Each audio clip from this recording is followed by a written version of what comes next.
محمد وآله الطاهرين ولعنة الله على أعدائهم أجمعين.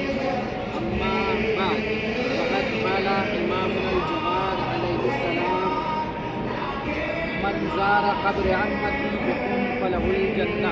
صلوات اللهم صل على محمد وآل محمد. ہمارے اور آپ کے 10ویں امام نویں امام امام محمد تقی علیہ السلام ارشاد فرماتے ہیں: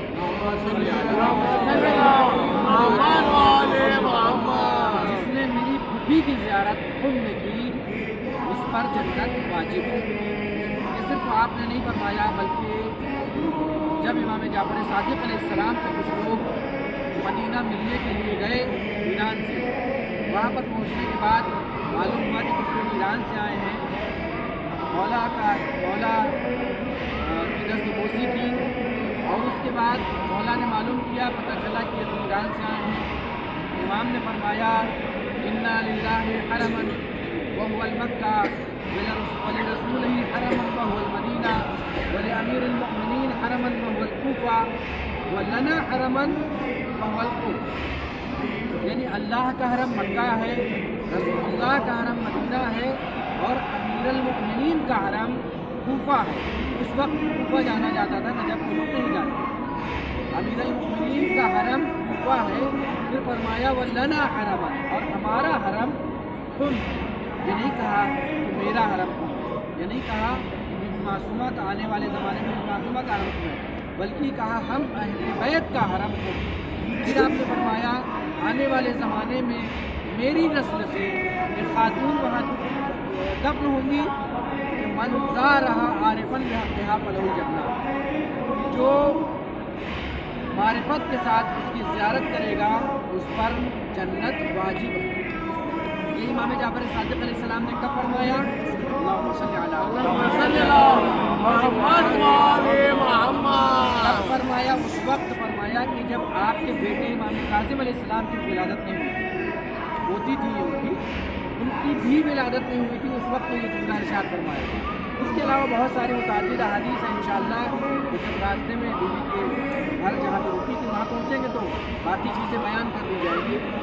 بہرحال آپ سب کو مبارکباد پیش کرتے ہیں اور خداوند متعال سے دعا کرتے ہیں کہ پروردگار ہمارے آنے کو قبول فرمائے. جب ہم صلی کی طرف جائیں تو معرفت کے حق کی معرفت کے ساتھ زیارت کریں. اسی لیے پہلے یہ احادیثیں بیان کر دی گئی تاکہ ہمیں ان کا رتبہ، ان کا مرتبہ معلوم رہے، اس کے بعد وہاں پر زیارت کرنے کے لیے آئے. پھر امام رضا علیہ السلام بھی اس سلسلے میں فرماتے ہیں کہ جس نے میری بہن کی زیارت کی گویا اس نے میری زیارت کی. اور ہم لوگ جب زری سے واپس آئیں گے تو یہ سمجھ کے آئیں گے کہ کبھی اپنا ہاتھ ٹچ کر رہے ہیں، کبھی اپنی زبان سے آپ کی زیارت کر رہے ہیں، تو عہد کر کے آئیں گے بی بی سے کہ بی بی ہم نے جن ہاتھوں سے آپ کی زری کو مس کیا ہے، آج سے ہم عہد کرتے ہیں کہ ان ہاتھوں سے کوئی گناہ سرزد نہیں ہونے پائے گا. جن ہونٹوں سے ہم نے آپ کی زیارت پڑھی ہے، ہم نے آنکھ کا واسطہ دے کر کے دعا کی ہے، ہم آج کے بعد سے ان ہونٹوں سے گناہ نہیں کریں گے. ہم ایک معمولی سا کپڑا جا کر کے مس کرتے ہیں تو اس کو اتنا احترام کرتے ہیں، اس کا احتیاط سے رکھتے ہیں کہ کہیں ایسا نہ ہو کہ اس سے پسینہ پوچھ جائے کہ نجس ہو جائے معاذ اللہ. اتنا اس کا احترام کرتے ہیں، احترام کرتے ہیں. تو آپ یہ سمجھ لیجئے کہ آپ تو خود جا کر کے اپنے ہاتھوں کو مس کر رہے ہیں، آپ اپنے ہونٹوں کو مس کر رہے ہیں. جب ہمارے ہاتھ بیوی کی زری سے مس ہو جائیں تو پھر ہم ان ہاتھوں سے اپنے آپ کو گناہوں میں ملوث نہیں کرتے. لہٰذا پروردگار عالم سے دعا ہے کہ میرا اللہ ہماری زیارت کو قبول فرما، اللہ ہمیں زیادہ سے زیادہ عبادت کرنے کی توفیق عنایت فرما، بار بار زیارت اعتماد عالیہ سے مشرف فرما. پروردگار جو پریشان حال مومنین ہیں اپنی پریشانی کو دور فرما.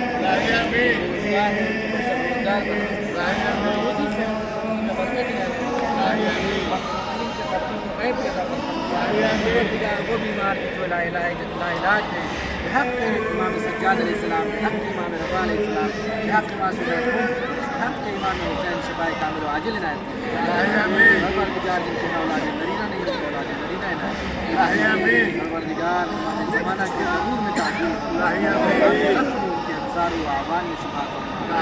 تقبل منا انک انت السمیع العلیم. ہم